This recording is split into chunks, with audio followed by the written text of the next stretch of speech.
ce webinaire qui est organisé par le GDR Sport et Activité Physique et puis aussi un partenariat avec la Société française de psychologie du sport.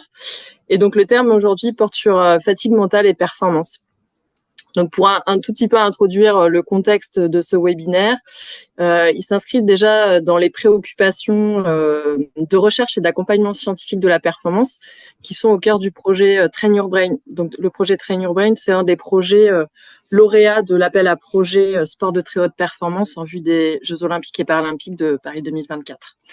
Et donc, ce projet, il est mené en collaboration unique avec la Fédération française d'escrime. À l'origine du projet, en fait, on a fait le constat, notamment dans les échanges avec les entraîneurs et dans cette phase de construction de cette réponse à l'appel à projet, que les entraîneurs disposaient de peu de connaissances précises sur la fatigue, ses effets, et notamment ses effets sur la performance, et puis les moyens d'en limiter les effets délétères. Et plus particulièrement, et notamment dans un sport comme l'escrime, qui est un sport avec une sollicitation forte des habiletés cognitives et attentionnelles, on s'est rendu compte qu'il y avait encore moins de connaissances précises sur la fatigue mentale.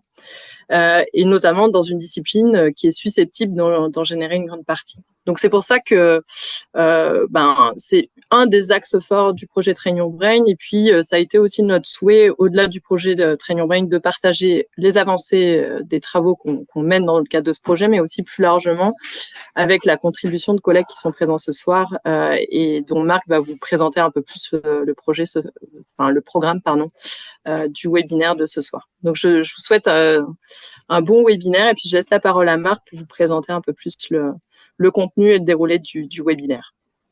Merci beaucoup, Julie. Donc, Marc Jugot de Nantes Université. Donc, l'idée de ce webinaire, comme l'a dit Julie, c'est d'échanger autour de la fatigue mentale et de la performance. Et on a la chance d'avoir 4 intervenants sur ce webinaire. On commencera et on débutera par Benjamin Pajot de l'Université de Montréal, qui nous présentera une intervention, une communication autour de la fatigue mentale et la performance sportive. Ensuite, on aura Romuald Lepers de l'Université de Bourgogne qui présentera la fatigue mentale associée à l'utilisation de smartphones. Et on terminera par une présentation de Giorgio Varesco et moi-même, mais particulièrement Giorgio, qui était le post-doctorant justement sur le projet Train Your Brain, et qui vous présentera les résultats de ce projet, et notamment sur l'entraînement en endurance mentale, effet sur la fatigue mentale et la performance des escrimeurs de haut niveau. Donc, chaque présentation va se dérouler de la sorte. Il y aura à peu près 30 minutes de présentation, enfin 30 minutes pour chaque intervenant, qui comprend à peu près 15-20 minutes de présentation de l'intervenant, et ça sera suivi derrière de 5 à 10 minutes d'échange. Donc, ça va faire 3 fois 30 minutes à peu près. Et à la fin, on aura encore un petit peu de temps, 15-20 minutes, pour si vous avez encore quelques questions.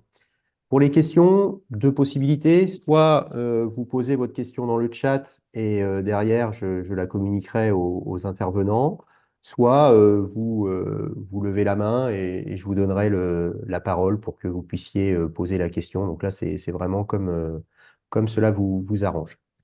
Eh bien, si on est OK, si Benjamin est prêt, je te laisse la parole, Benjamin, pour ta première communication. Et en tout cas, un très, très grand merci à l'ensemble de nos intervenants pour le temps passé. Bonjour tout le monde. Merci Marc, Julie pour l'organisation et l'invitation. Je vais tenter de franchir la première étape qui consiste à partager mon écran. Est-ce que ça fonctionne? Très bien, parfait, Benoît.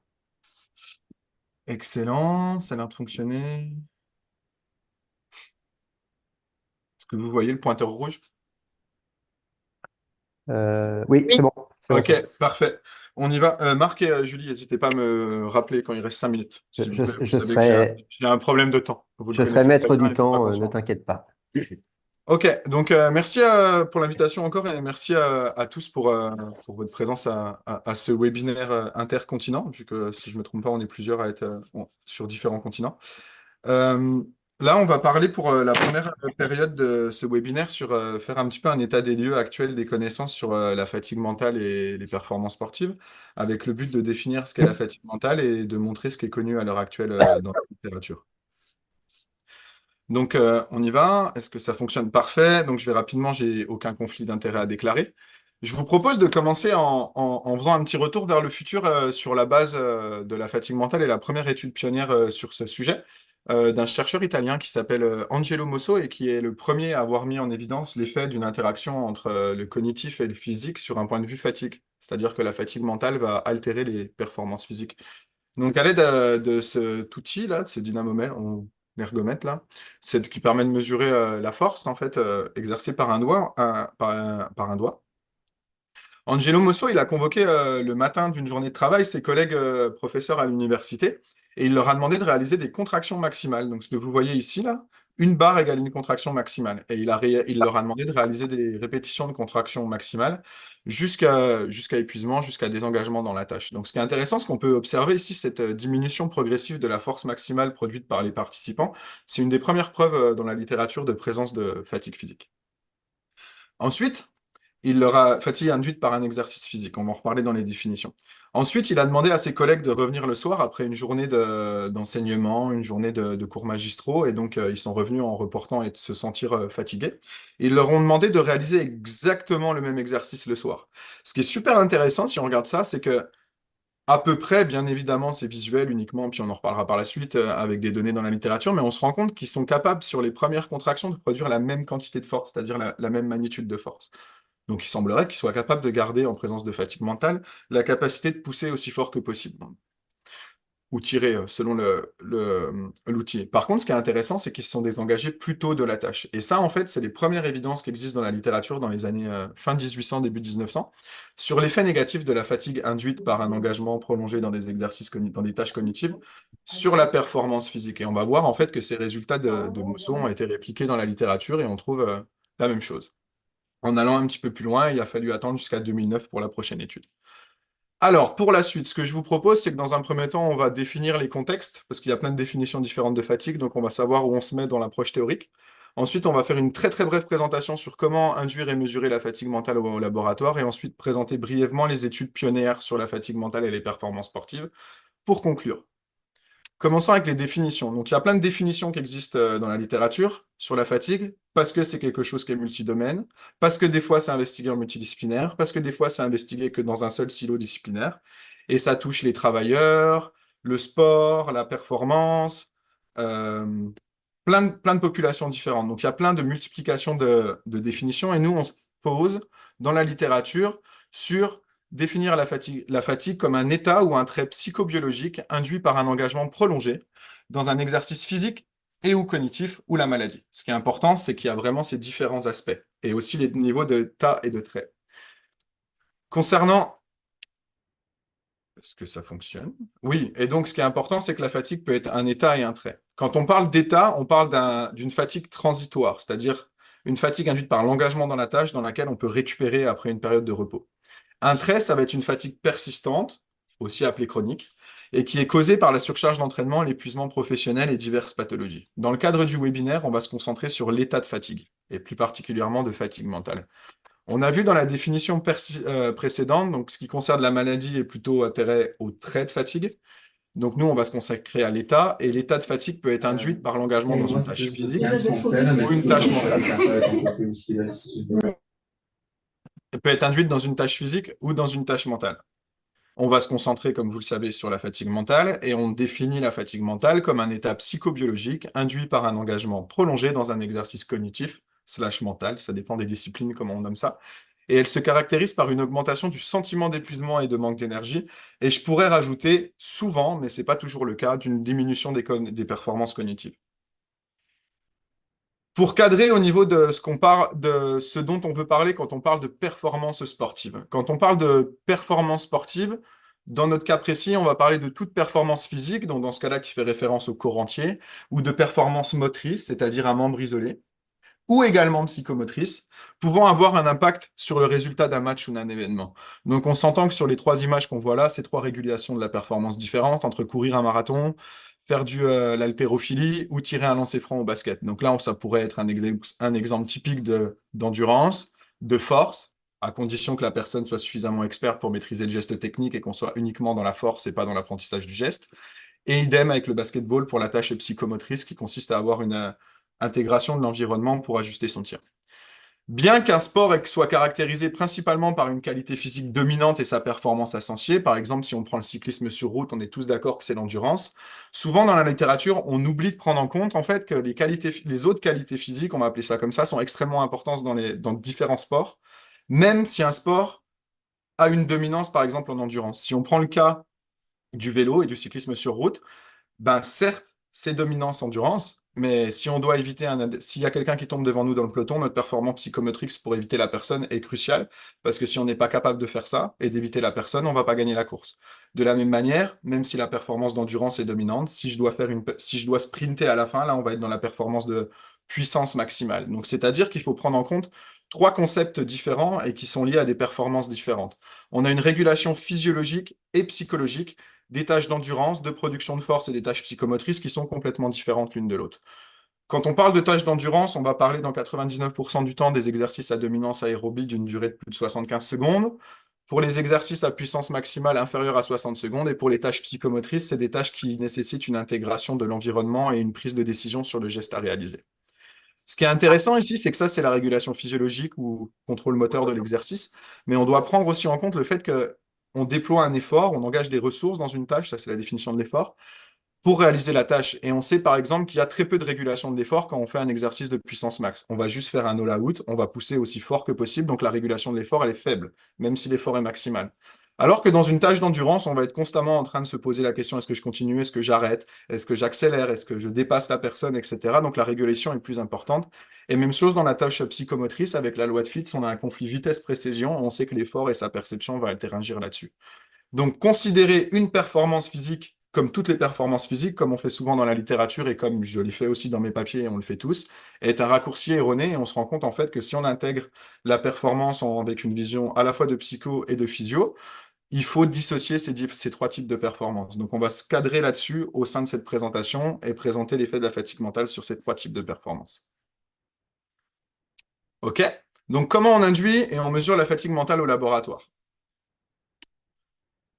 Première méthode, les deux tâches les plus utilisées dans la littérature sont les tâches de la XCP et les tâches de Stroop. Si on se concentre sur les tâches de la XCP, vous êtes devant votre ordinateur. Vous avez une succession de lettres qui arrivent et toutes les 4 lettres, il y en a une rouge, deux blanches, une rouge. Vous devez ignorer les blanches, vous concentrez sur les rouges. AX est la bonne combinaison, vous appuyez sur un bouton. AD est la mauvaise. Autre que AX est une mauvaise combinaison, vous appuyez sur un autre bouton, puis vous faites ça 30 minutes, 60 minutes, 90 minutes, selon l'exercice. Et ça, c'est censé induire une fatigue mentale.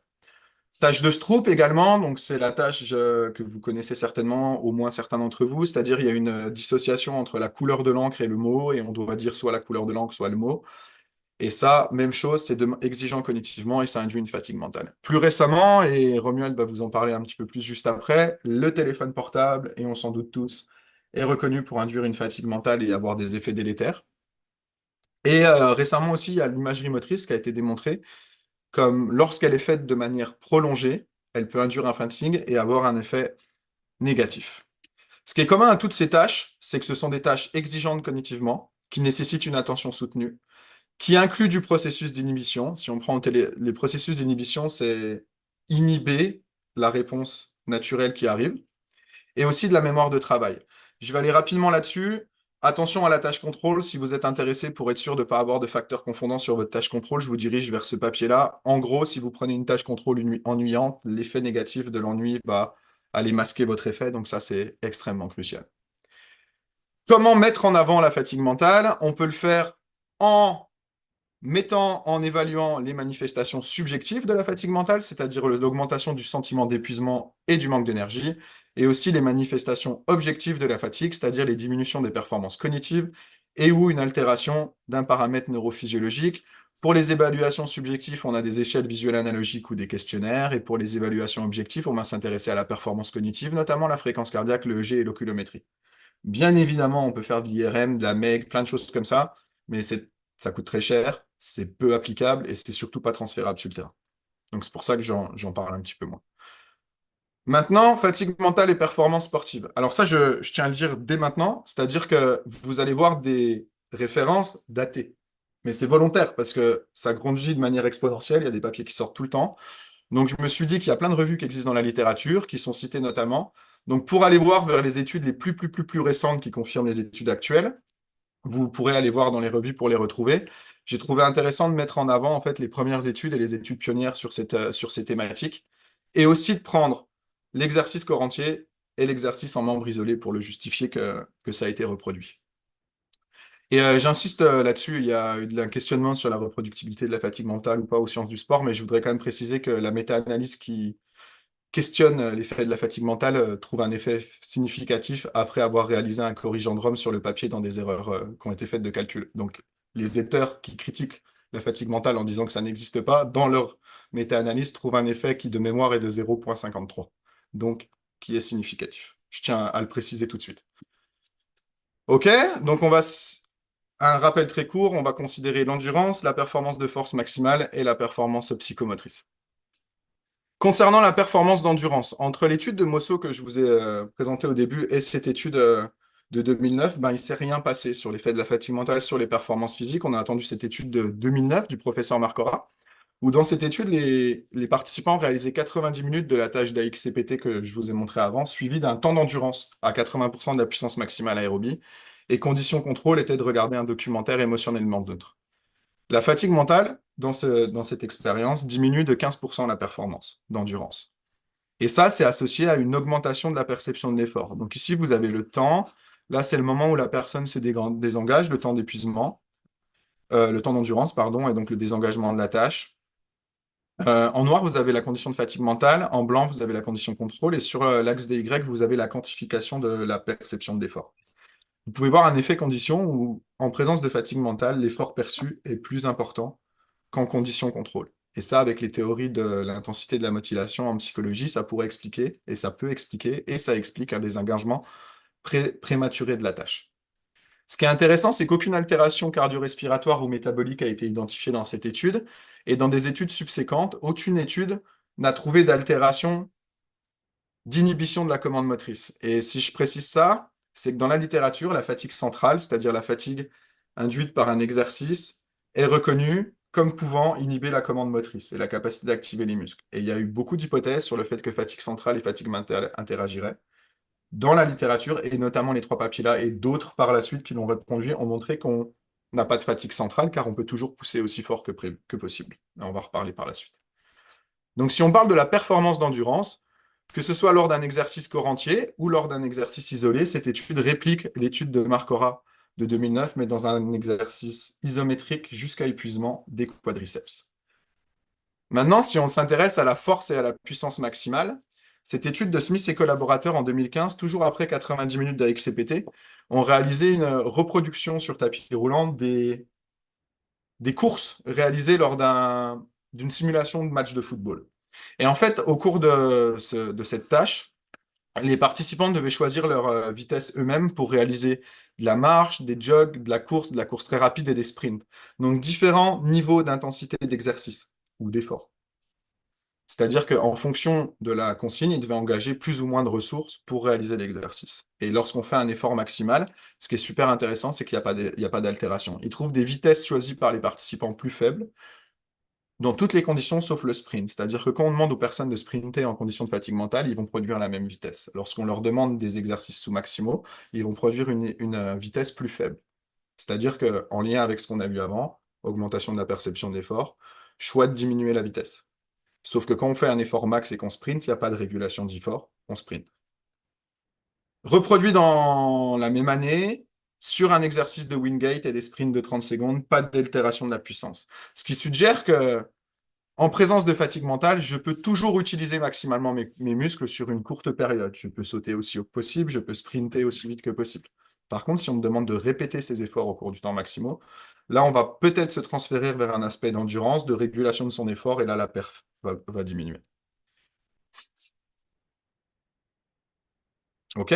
Donc, ces études-là ont été reproduites sur des exercices isolés. Donc, je n'ai pas utilisé cette même citation là, dans ce papier-là. En fait, il est démontré que ça ne diminue pas la MVC avec pas de diminution d'inhibition.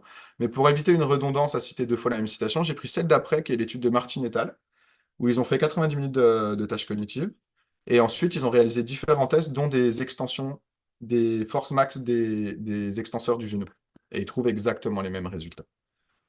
Maintenant, si on s'intéresse à la performance psychomotrice, je vous rappelle, la performance psychomotrice, elle est associée au conflit vitesse-précision et à la loi de Fitt, c'est-à-dire plus la tâche va être difficile, plus on va mettre du temps pour réaliser le mouvement. Plus la tâche va être facile, plus le mouvement va être rapide. Donc plus on a besoin d'une précision fine, plus on va être obligé de ralentir notre vitesse du mouvement.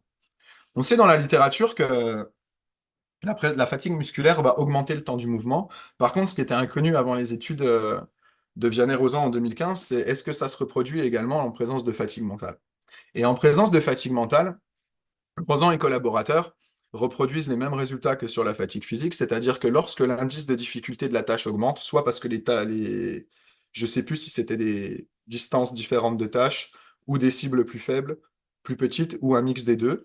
Bref, lorsqu'on augmente l'indice de difficulté de la tâche, le mouvement réalisé va être plus long, ce qu'on observe avec les petits carrés gris. Donc on reproduit la même chose en fatigue mentale qu'en présence de fatigue physique. Le mouvement est plus lent. Également, dans ce papier, ça montre une dextérité manuelle qui est également altérée. Si on part sur du corps entier, et j'ai voulu volontairement mettre ces informations sur le corps entier parce qu'on va finir avec une présentation sur l'escrime qui est corps entier, on sait que la qualité de frappe, elle est altérée en présence de fatigue mentale. On sait que la qualité de passe et tir au football est également altérée. On sait que la précision du tir est également altérée. Et on sait que la prise de décision et l'utilisation de l'espace est altérée en football. Et ça, c'est une performance psychomotrice quand vous y pensez, c'est-à-dire la répartition des joueurs sur le terrain. Ça consiste à prendre des informations sur l'environnement, des adversaires, les positions de nos collègues pour pouvoir respecter les schémas tactiques. Donc là, il y a des études qui montrent qu'en présence de fatigue mentale, on est moins capable de respecter ces schémas tactiques. Donc les gestes techniques et les décisions ne sont plus aussi efficaces. Donc si on résume la fatigue mentale et les performances sportives, on voit qu'on a une altération de la performance d'endurance, un maintien de la performance de force-puissance maximale et une diminution de la performance psychomotrice. Pour conclure, si je veux m'intéresser à la fatigue mentale et créer de la fatigue mentale au laboratoire, je vais utiliser des tests sur ordinateur ou peut-être des tests qui reproduisent plus la vie de tous les jours, comme des téléphones portables ou de l'imagerie motrice, pour confirmer la présence, qui est un manipulation check, une confirmation, de la présence d'induction de fatigue mentale. Ça, c'est indispensable parce que si je veux tester l'effet de la fatigue mentale, je dois prouver qu'elle est présente. Donc pour ça, je peux m'intéresser à évaluer les manifestations subjectives ou objectives. Donc soit m'intéresser à une augmentation du sentiment de fatigue et donc d'épuisement, et ou, ça peut être l'un ou l'autre, une diminution des performances, une altération des manifestations objectives, soit une diminution des performances cognitives, altération de la fréquence cardiaque et particulièrement de la variabilité de fréquence cardiaque, ou des paramètres de G et de l'oxylométrie, et les effets sur la performance, comme vous pouvez le voir, on vient de le présenter juste avant. Ce qui est important, c'est qu'à ce jour, il y a un seul et unique facteur commun à toutes les altérations de performance, et c'est l'augmentation de l'effort perçu. Ça, c'est valable également dans la fatigue physique, c'est-à-dire qu'à chaque fois qu'une performance d'endurance ou psychomotrice est altérée, la perception de l'effort est augmentée, pour des raisons différentes, certes, mais l'effort perçu est augmenté, ce qui est important d'un point de vue comportemental et théorie de psycho. Des études qualitatives, et ça aussi c'est extrêmement important parce que souvent, et j'y reviens, hein, ce critique de est-ce que la fatigue mentale c'est réel, etc. Là, il y a quand même pas mal de buzz en ce moment là-dessus. Pour moi, c'est des buzz parce qu'il y a marqué clairement dans les revues systématiques que l'effet il est présent et il existe. Des études qualitatives récentes ont confirmé la pertinence d'étudier la fatigue mentale chez des sportifs compétitifs et de haut niveau. C'est-à-dire qu'il y a des athlètes de haut niveau et il y a des coachs de haut niveau qui ont reporté de façon qualitative l'impact de la fatigue mentale sur les performances des athlètes. Donc c'est une expérience qui est réelle, qui est vécue par les participants. Et souvent, les études qualitatives, on oublie à quel point c'est important pour mettre en avant l'importance d'un phénomène, pour après clarifier les approches quantitatives subséquentes. Donc je voulais vraiment mettre l'emphase là-dessus. Ces papiers sont extrêmement intéressants pour confirmer la pertinence de la fatigue mentale. Enfin, dernière diapo, en perspective, il faut qu'on arrive maintenant à identifier des mécanismes neurophysiologiques. Si je fais une phrase un petit peu cliché, on a identifié une boîte noire qui consiste à une diminution de perf et des mécanismes potentiels avec des perceptions.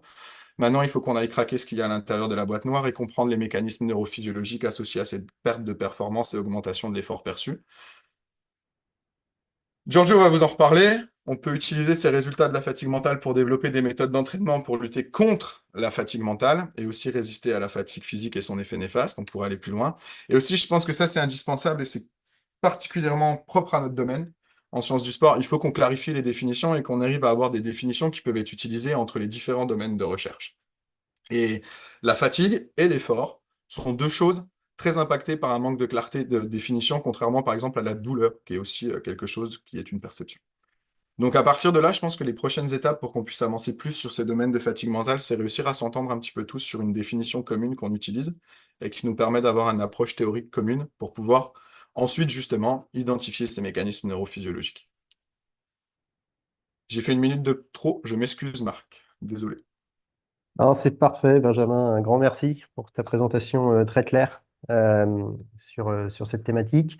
C'est ouvert pour quelques questions, 5-10 minutes, comme je vous l'ai indiqué tout à l'heure. Soit par le chat, soit vous levez la Il y en a main. une de Sli dans le chat. Oui, il y en a une. Dans le chat. Ah, oui, exactement. Alors, je te la lis, la question, Benjamin. À partir de quand pourrait-on avoir de la fatigue mentale induite par de l'imagerie motrice, nombre de séances, durée des séances, etc. Y a-t-il un consensus scientifique sur cela selon toi? Car a priori, certaines études montreraient aussi l'inverse, où l'imagerie n'engendre pas de fatigue mentale. Romu, n'hésite pas à compléter, puisque tu es plus expert que moi sur l'imagerie motrice, tu en as fait plus que moi sur ce concept-là.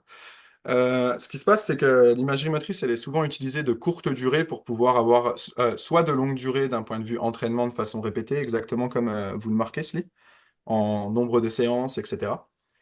Et bah, le fait d'induire de la fatigue mentale peut avoir un effet positif si on prend le phénomène de compensation sur des exercices répétés au fil du temps et des séances répétées au fil du temps.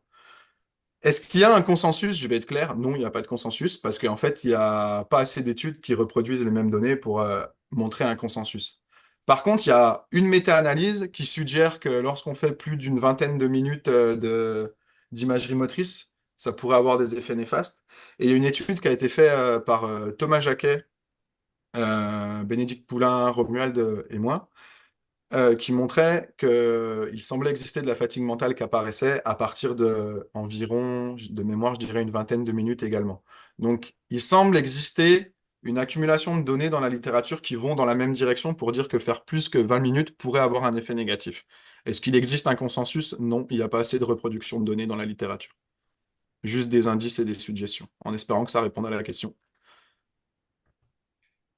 Romu, je ne sais pas si tu veux Oui, compléter. non, c'est globalement bon ce que tu dis, hein. Je veux dire, après, il y a présence de fatigue mentale, hein, subjective par les sujets. Par contre, comme tu le dis, ça altère pas nécessairement la performance. Donc, Exact. Et on oui, en vient à quel type de performance mesurer. Et puis, c'est pas parce que ça altère pas la performance physique que, par exemple, ça va pas faire que les personnes ils vont moins marcher dans la rue ou moins s'engager dans des tâches cognitives ou autres.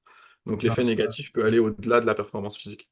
Mais manque de consensus, manque la d'études. première manip qu'on avait fait, en fait, c'est imaginer des contractions maximales, hein, Mm. du fléchisseur du coude. Et donc là, effectivement, il y avait un certain nombre de contractions imaginées. Je pense qu'on atteignait la centaine. Et donc, effectivement, suite à ça, les sujets se disaient fatigués mentalement. Pour autant, en fait, la capacité maximale de force ne diminuait pas. Bon, ce qui va bien dans le sens de ce qu'on trouve dans les gestes explosifs et la fatigue mentale générée par d'autres méthodes, hein. Voilà, donc il faut bien distinguer qu'il n'y a pas tout le temps un effet sur la performance, malgré que le subjectif soit présent. Alors, bon, on a fait une autre manip aussi qui montrait que on peut compenser les effets délétères de la fatigue mentale induite par l'imagerie motrice. Là, pour des tâches de pointage, hein, pointage imaginé en particulier, si régulièrement on vient introduire un mouvement réel. Donc, si c'est possible, hein, quand c'est possible, évidemment, on peut retarder un petit peu les effets de la fatigue mentale, en tout cas sur les performances de pointage, en réintroduisant des mouvements réels. Donc, c'est un peu la conclusion qu'on avait dans un deuxième papier avec Rosan. Donc, c'est quelque chose qu'on peut imaginer, en tout cas quand c'est possible, hein, parce que si là, ça dépend par qui est fait l'imagerie motrice, hein, si c'est quelqu'un qui n'a pas l'acte moteur, donc il ne peut pas le faire. Par contre, s'il possède encore cet acte moteur, oui, c'est bien d'alterner les imaginer moteurs. Voilà. Parfait. Merci Amokrane pour ton commentaire sur le chat. Je ne crois pas qu'il y avait réellement de questions, c'était plus une remarque et un commentaire. Est-ce qu'il y a d'autres Oui. questions? Marc, moi j'en ai une qui m'a été adressée à moi, donc je la repartage aussi avec Benjamin. Dans la majorité des études, la fatigue mentale est induite hors activité sportive. Avez-vous déjà observé des effets délétères dus de façon écologique suite à la pratique? Est-ce que la personne peut définir ce qu'elle entend par de façon écologique, s'il vous plaît? Je pense que c'est en contexte, mais Laurent, n'hésite pas. N'hésite pas à ouvrir le micro, Ouais, à prendre le Laurent, micro, il n'y a pas de problème. ce sera plus Oui, facile. bonjour. Oui, c'est ça, Bonjour. c'est dans le cadre de la compétition. Ouais. Ah, vous voulez dire le cas voir si l'effet impacte la performance lors d'une compétition? Oui, c'est ça. Euh, euh, il y a une étude, je crois, qui a fait ça. C'est une étude je vais essayer de la retrouver puis de la mettre dans le chat. Je promets rien, mais je vais essayer. Euh, une étude du professeur Marcora qui a fait ça. Euh, mais le problème de ça, en fait, concrètement, c'est que ça veut dire qu'il faut que des participants acceptent de faire probablement une perf moindre pendant leur épreuve et leur compétition.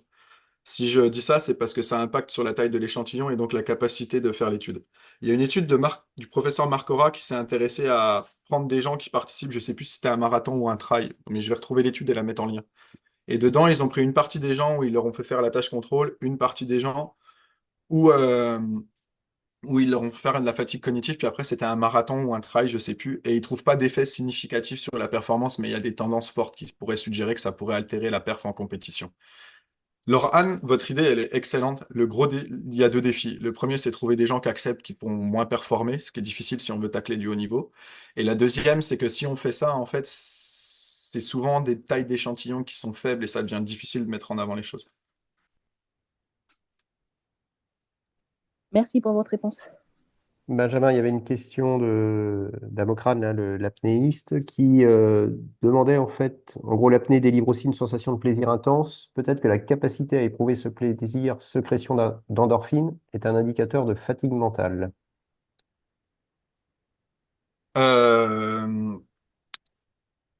Euh, concernant les aspects motivationnels, si la fatigue mentale pourrait altérer la motivation, il y a des papiers en psycho qui montrent ça, notamment du groupe de Matthew Apps, A2PS. Donc ça pourrait diminuer la motivation, d'où le commentaire sur j'ai pas trop envie de le faire, à Mokrane que vous avez mis dans votre message. Concernant l'aspect sécrétion d'endorphine, capacité à éprouver du plaisir, est-ce que ça pourrait être un marqueur de fatigue mentale? Je pense que non, parce que la fatigue mentale va engendrer des réponses, et la fatigue tout court va engendrer des réponses affectives et donc négatives, et donc du déplaisir. Après, j'ai aucune idée pour les sécrétions d'endorphines, parce qu'il n'y a pas d'études qui sont intéressées spécifiquement à ça. Donc, j'aurais tendance naturellement à dire que non, parce que ce que vous décrivez est du plaisir, et en fait, la fatigue mentale engendre un déplaisir.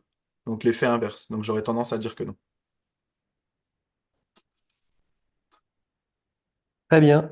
J'aurais une question si...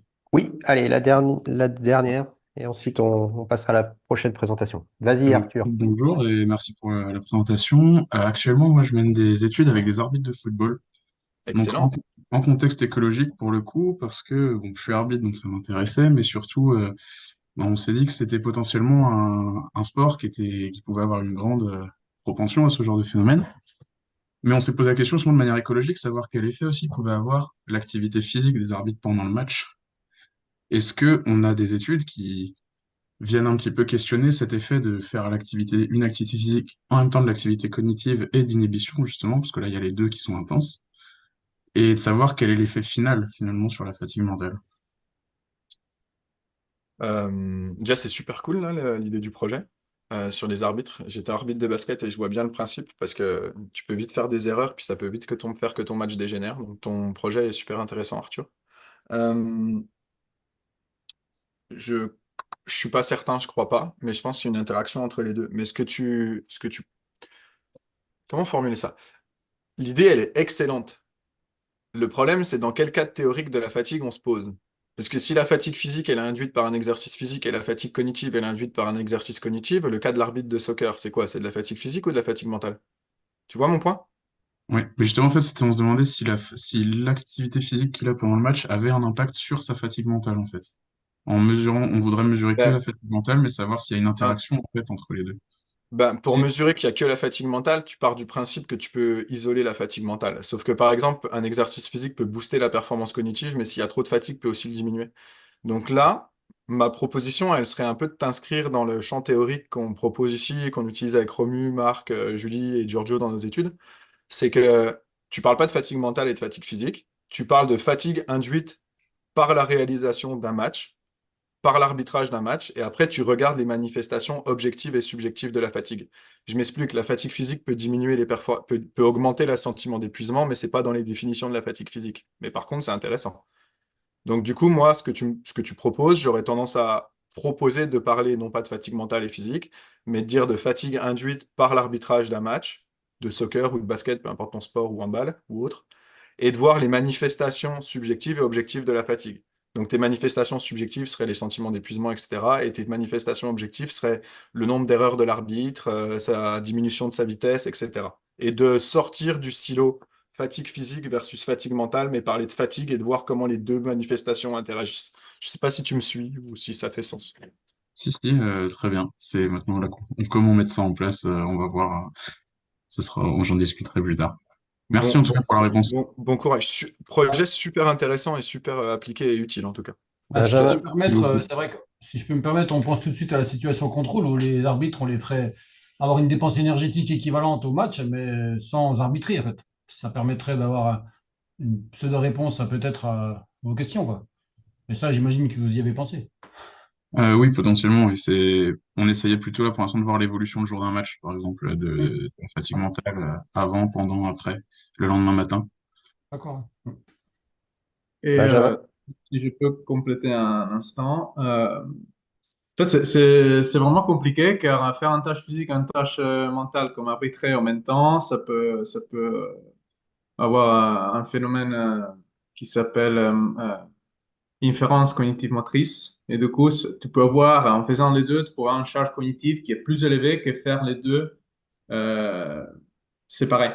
C'est-à-dire que peut-être pas, peut-être faire la même tâche physique, ou faire la tâche physique en isolation, ou faire la tâche euh, cognitive en isolation, ça pourrait pas être la solution car les deux, ça va augmenter plus la charge cognitive.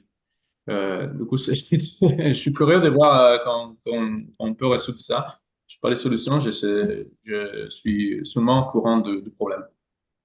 Merci. Euh, Benjamin, si tu as une réponse rapide, il y a une dernière question, c'est y a-t-il des études réalisées sur la fatigue des entraîneurs sur des moments d'entraînement et des moments compétitifs? Sur les entraîneurs, Euh, hein, je parle. je suis pas au courant de genre manip quantitative expérimentale spécifique là-dessus, mais j'étais en train de copier-coller un lien sur une étude quali sur la perception de la fatigue en sport d'élite, perception athlète et coach et staff Parfait, d'ailleurs. merci. Donc voilà. Et j'essaye de récupérer l'autre dont j'ai parlé et de le mettre dans le chat également. Alors, je vous propose maintenant de passer à la deuxième présentation du professeur Romuald Lepers de l'Université de Bourgogne sur l'utilisation des smartphones et le lien avec la fatigue mentale. Merci Romuald pour ta présentation et je te laisse la main. Alors, je vais essayer de partager mon écran. Est-ce que vous voyez Très si ça bien, marche là? c'est parfait. Ouais, super, merci. Et je remercie encore les organisateurs, donc Marc, Julie, de m'avoir invité à ce webinaire pour parler de certains travaux qu'on mène depuis presque 3 ans maintenant, qui concernent donc l'effet de la fatigue mentale et l'utilisation du smartphone. Donc, c'est des études qui ont pu avoir lieu grâce au support de l'ANR. Donc, c'est un autre type d'ANR, hein, c'est un ANR classique qui s'appelait Mentaliste et qui arrive sur sa fin. On a mené 3-4 études. Donc, c'était fait en collaboration avec un autre laboratoire du campus dijonnais, le LEAD, dont appartient Bénédicte Poulain, et avec notre collaborateur préféré, Benjamin Pajot. Donc, pour commencer, évidemment, si je vous demande quelle est la différence entre ces deux photos, vous allez reconnaître en fait que les habitudes changent des populations. Quand elles ont un temps non actif, on va dire, la lecture a été remplacée par l'utilisation du smartphone, peut-être pour lire, mais aussi pour faire d'autres choses. Quoi qu'il en soit, maintenant, on a quasiment presque 6 milliards de personnes qui ont un téléphone portable dans le monde. Donc, il faut rappeler quelques chiffres au niveau français. Donc, un Français, maintenant, globalement, on a une utilisation de 3h30 par jour. Donc, ce qui est important, ce qui fait qu'augmenter, hein, on le sait bien. Donc, comment ces 3h30 se répartissent? Bah, globalement, vous le voyez, hein, c'est ce site qui répertorie les statistiques et estime que, bon, à peu près, c'est pour 1h30 du réseau social, 1h20 de jeu, donc peut-être plus sur les jeunes, et finalement 40 minutes d'échange sous forme de texte, voire de messages vocaux qui sont à la mode maintenant chez les jeunes. Un point aussi intéressant, c'est qu'il a été montré que combien de fois on regarde son téléphone par jour, et cette étude sur les Américains montrait en fait qu'on va checker son téléphone, je vais pas dire 300 fois, mais plus de 250 fois par jour. Et donc il y a vraiment une addiction qui se crée, hein, certains appellent en fait l'infobésité, c'est-à-dire qu'on est tout le temps en attente d'avoir une nouvelle information ou quelque chose qui pourrait interpeller notre intérêt. Alors, bon, il y a comme des bénéfices au téléphone portable, hein, évidemment. Ça a évidemment accru notre moyen de communication, quel que soit l'endroit où on se trouve sur la planète. On a accès à toutes les informations de par le fait que les smartphones utilisent Internet. D'accord? Ça a aussi augmenté notre productivité dans plein de choses, hein. On peut maintenant mettre son agenda sur le téléphone, prendre des photos, les éditer. Enfin, je passe toutes les utilisations possibles. Et on pourrait même aussi indiquer des utilisations en termes de santé, avec toutes les applications qui gèrent bon, les pas qu'on fait dans la journée, le suivi du poids, etc., les quantités d'entraînement qu'on a. Donc, on peut en voir quand même des bénéfices. Pour autant, en fait, il y a quand même beaucoup d'études qui montrent que d'un point de vue chronique, il n'y a pas que des avantages, il y a surtout des inconvénients. Alors, sans rentrer dans les détails, il y a des inconvénients d'un point de vue psychologique, surtout chez les personnes qui sont dans l'excès, hein. La dépression, les addictions qui sont aussi, on le sait, liées au type d'utilisation, pour ne pas citer les réseaux sociaux, voire des douleurs au niveau de la nuque, de la tête. D'accord? Et donc, cette étude est vraiment géniale, en fait. C'est tout simple, en fait, dans ces chercheurs, en fait, ils ont comparé les performances de calcul arithmétique, calcul mental, entre des utilisateurs réguliers et des quasiment non-utilisateurs du téléphone portable, il faut encore en trouver maintenant. Et globalement, ils montraient que ceux qui utilisent quasiment pas leur téléphone avaient des meilleures performances calcul mental. Alors ça, c'était la première partie de la manip. Et qu'est-ce qu'ils ont fait en deuxième partie? Le groupe des non-utilisateurs, ils les ont répartis en deux.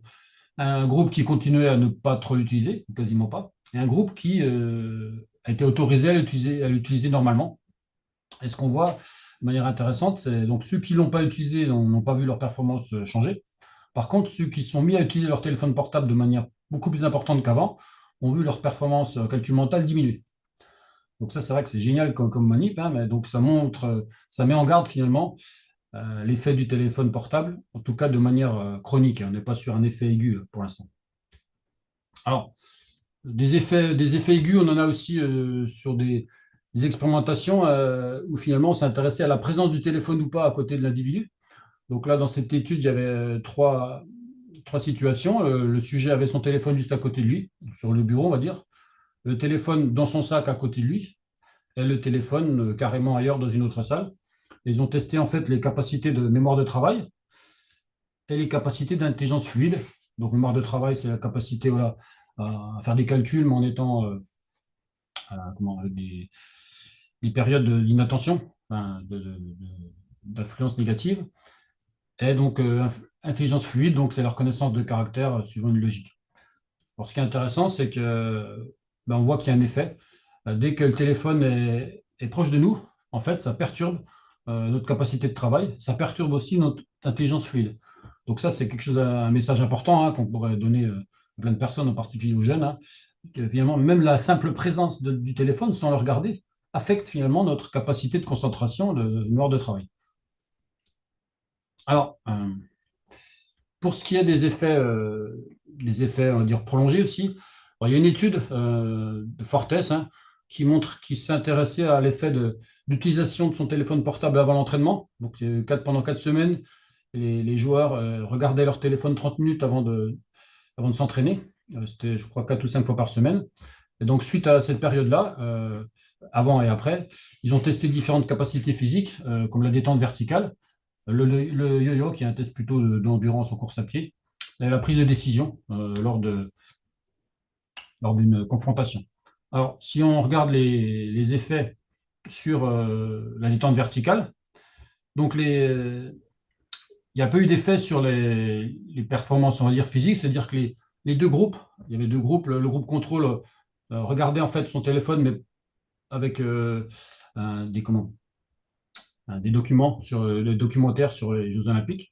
Donc les deux ont progressé suite à la période d'entraînement, il n'y a pas de différence. Aussi bien sur le test, ont progressé sur le test du CMJ, n'ont pas progressé sur le test du yo-yo, mais donc pas de différence en tout cas entre les deux conditions, les deux groupes expérimentaux, téléphone et contrôle. Par contre, ce qui est intéressant, c'est que pour ce qui est de la prise de décision, et en fait, elle est altérée. Donc, c'est-à-dire, enfin, altérée. En tout cas, dans un cas, elle progresse. Situation contrôle, les sujets progressent. Par contre, en situation smartphone, les sujets ne progressent pas. Donc, ça aussi, ça pose des questions sur le fait d'utiliser son téléphone juste avant, pardon, l'entraînement. Alors, on a aussi des effets aigus, on va dire, sur une performance. Donc, ça, c'était montré encore par les équipes de chercheurs brésiliens. Donc voilà, c'était comparé 30 minutes d'utilisation du téléphone portable versus 30 minutes d'une autre situation contrôle qui était visualisée, en fait, un documentaire. Et on voit que dans cette étude-là, il montre que le test du yo-yo diminue de manière aiguë. Et un test technique qui est utilisé en football, qui consiste en fait à tirer sur des cibles et à faire un parcours sous forme d'un rectangle. Lui aussi, ses performances diminuaient, c'est-à-dire que le temps pour effectuer le parcours augmentait.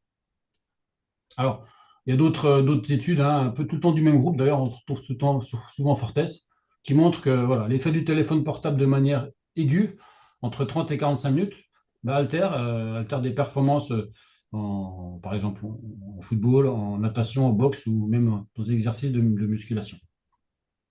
Alors, donc on sait que la fatigue mentale altère les performances cognitives. Voilà, ici, j'ai rassemblé 4 types de performances cognitives. Attention, inhibition, planification, flexibilité.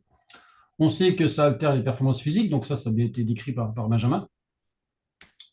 D'un autre côté, en fait, on sait que la fatigue mentale, en tout cas, active plus particulièrement certaines régions du cerveau, cortex singulaire antérieur, et aussi le cortex dorsolatéral préfrontal. Et par analogie, en fait, il a été montré aussi que l'utilisation du téléphone portable, en particulier quand on se focalise sur les médias, les réseaux sociaux, ça active finalement les mêmes zones que lors de la fatigue mentale. Donc du coup, en fait, c'est un argument pour dire que possiblement, quand j'utilise mon téléphone portable d'une manière prolongée, je pourrais en fait induire de la fatigue mentale puisqu'on a les mêmes zones qui sont actives dans les deux situations. Alors, c'est un peu ce qu'on a voulu tester dans un premier temps dans notre projet. Donc, téléphone portable, performance physique, ça a été fait, comme je l'ai dit. Nous, en fait, on s'est plutôt focalisé sur les performances cognitives quand le téléphone est utilisé de manière aiguë. Donc là, on a choisi la durée de 45 minutes, comme je vous le présenterai tout à l'heure. Donc, je vais vous présenter en fait deux études. La première, c'est de savoir est-ce que l'utilisation du téléphone dégrade les performances cognitives. Est-ce que c'est lié aussi, du coup, aussi la présence de fatigue mentale? Donc, d'un point de vue, la première étude dont je vais vous parler, c'est l'étude qui a déjà été publiée par Thomas Jacquet récemment l'an dernier. Donc, on s'intéresse aux performances cognitives, donc en dissociant performance d'attention et d'inhibition. Donc, comment on a fait pour poser cette question-là, pour répondre à cette question? Donc, on a utilisé en fait 2 types de tâches. Pour la tâche d'attention, donc cette tâche de PVT, un classique, c'est un temps de réaction simple, un stimuli qui était un cercle vert. Donc, évidemment, c'est une tâche où il y a un certain apprentissage, donc on est obligé de familiariser les sujets pendant un certain temps pour que leur performance commence à se stabiliser. Donc, une fois qu'ils sont familiarisés, donc on fait les pré-tests. Ensuite, donc les sujets soit utiliser leur téléphone pendant 45 minutes, soit utiliser leur téléphone, quand sous-entendu, c'est soit du jeu, soit du réseau social, soit des vidéos courtes, mais pas évidemment regarder un film pendant 45 minutes, qui était la situation contrôle. Donc, pour éviter les effets dont a parlé Benjamin Pajot, les sujets avaient le choix entre trois films différents en fonction de leur ressenti. Ils choisissaient un film. pendant ces 45 minutes et il visualisait le film sur un téléphone portable. Et donc, juste après, il y avait ce test de PVT qui était reproduit. Ça, c'était pour l'attention. Et pour l'inhibition, on a utilisé le test que vous connaissez qui est le go-no-go. Donc, en fonction de ce qui est présenté à l'écran, les sujets soit doivent répondre. Alors, je crois que c'était le triangle, ils répondent. Si c'est le cercle, bien sûr, ils ne répondent pas. Et donc, ils doivent inhiber en fait leur réponse. Donc, deux parties dans cette expérimentation. Donc, je vais vous présenter les résultats dans un premier temps de l'attention. Donc, déjà, d'un point de vue subjectif, donc on voit que finalement, aussi bien de la situation contrôle que smartphone, les sujets se disent mentalement fatigués. Donc, c'était quelque chose d'un peu inattendu, hein, finalement. Regarder un film pendant 45 minutes, les sujets se disent fatigués. On voit aussi que, en termes de, on va dire, la situation de somnolence ou d'endormissement, je ne sais pas comment on peut l'exprimer en français, sleepiness et aussi drowsiness, qui est plutôt la somnolence, on voit que ça augmente aussi dans les deux cas. Donc, c'est la difficulté, effectivement, je leur dirai après, de dissocier parfois, en fait, cette fatigue mentale d'une somnolence. C'est pour ça qu'il faut être assez attentif au type de tâches qu'on utilise pour réduire la fatigue mentale. Donc, par contre, il y a quelque chose qui ressort clairement au niveau des performances comportementales. On voit que, en tout cas, le temps de réaction, lui, augmente qu'après l'utilisation du téléphone portable. Donc, de manière significative, hein, alors qu'en situation contrôle, non. Pour ce qui est des erreurs, il n'y a pas de différence dans les deux cas. Donc, première conclusion de cette première partie d'étude, les temps de réaction augmentent, donc il y a clairement une altération de l'attention suite à 45 minutes d'utilisation du téléphone portable. Qu'est-ce qu'il en est pour l'inhibition avec le go-no-go? Donc, on retrouve un peu comme tout à l'heure, c'est-à-dire que suite à la manipulation du téléphone, on va dire, on a une augmentation de la fatigue mentale, une augmentation de la sleepiness, de l'endormissement ou l'envie de dormir, entre guillemets. Et cette fois-ci, en fait, on a un temps de réaction qui ne change pas entre les deux situations. Par contre, de manière intéressante, on a une augmentation des erreurs avec le smartphone. Donc, dans les situations no-go, les sujets ont du mal en fait à inhiber, enfin, du mal, inhibent de manière plus moins correcte en fait les réponses qui devraient ne pas être faites en fait. Donc, on a une altération de l'attention, une altération de l'inhibition suite à l'utilisation prolongée du téléphone. Donc, c'est ce que je résume ici, hein, résumé de la première partie. Donc, finalement, le téléphone, et regarder en fait un document induit une fatigue mentale subjective et une sensation de somnolence. Alors, du coup, ça pose la question sur la pertinence de ces échelles-là pour dissocier ces deux sensations, fatigue mentale et somnolence. Donc, clairement, la chose importante qui ressort ici, c'est donc une altération de l'attention et de l'inhibition, enfin des performances attentionnelles et performances en inhibition. Alors, comment on peut rapprocher ça de ce qu'on connaît d'un point de vue neurophysiologique? Alors, on sait que, en tout cas, quand il y a de la fatigue mentale, il y a une activation plus importante du cortex singulaire antérieur. Peut-être que finalement, ce substrat neuroanatomique en fait, sera incriminé dans la diminution en fait, de l'attention. Pour ce qui est de l'inhibition, peut-être que ce serait lié en fait à la moindre activation du cortex préfrontal dorsolatéral qu'on retrouve aussi en fatigue mentale et qu'on retrouve lorsque les sujets utilisent un téléphone portable. Donc, voilà pour les causes neurophysiologiques, mais qui demandent vraiment à être encore approfondies. Alors, pour ce qui est des relations entre téléphone portable et, on va dire, mécanismes neurophysiologiques, on a donc monté une deuxième étude qui, en fait, a comparé dans 3 conditions, donc smartphone, donc la même que tout à l'heure, la situation contrôle visualisation d'un film, et en fait, on a aussi comparé avec la tâche de Stroop, on avait 3 conditions qui, elles, pour sûr, c'est bien établi dans la littérature, induit de la fatigue mentale avec des modifications neurophysiologiques aussi qu'on connaît. Donc, on a juste, dans ce cas-là, utilisé le test de PVT d'un point de vue comportemental, mais ce qu'on a rajouté, évidemment, c'est l'association avec de l'EEG. Donc, et on a aussi utilisé l'œil, en fait, c'est l'oculométrie. Donc, on a un suivi en particulier du diamètre de la pupille pendant l'utilisation du téléphone, dans les 3 situations. Alors, première chose, d'un point de vue subjectif, pardon, on a donc clairement un effet d'utilisation du téléphone, mais en fait, cet effet est beaucoup plus marqué dans une tâche classique de Stroop. On voit en termes de fatigue mentale, c'est très très significatif après du Stroop. C'est significatif après l'utilisation du téléphone, que ce soit pour regarder un film ou finalement l'utilisation classique, réseau social, jeu ou checking ses emails, par exemple, ça rentrait dans l'autorisation qu'on donnait. Et comme tout à l'heure aussi, on a une augmentation de cette sensation de somnolence qui est un peu moins marquée quand même. On le voit quand on utilise son téléphone par rapport à faire du Stroop ou regarder un film. Alors, pour ce qui est de l'analyse de l'activité EEG, alors on a différencié deux ondes classiquement utilisées dans la fatigue mentale, enfin étudiées dans la fatigue mentale, les ondes alpha, les ondes θ. Donc alpha, c'est un peu l'onde, vous savez, l'onde du sommeil. Quand on dort, on a des ondes alpha qui sont présentes de manière importante. L'onde θ était aussi est présente aussi en cas de situation de fatigue mentale.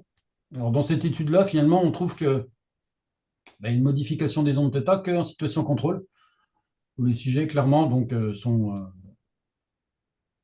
ont des signes de, entre guillemets, pas de fatigue mentale, mais ont des signes de comportement différents au niveau cérébral, seulement en situation contrôle.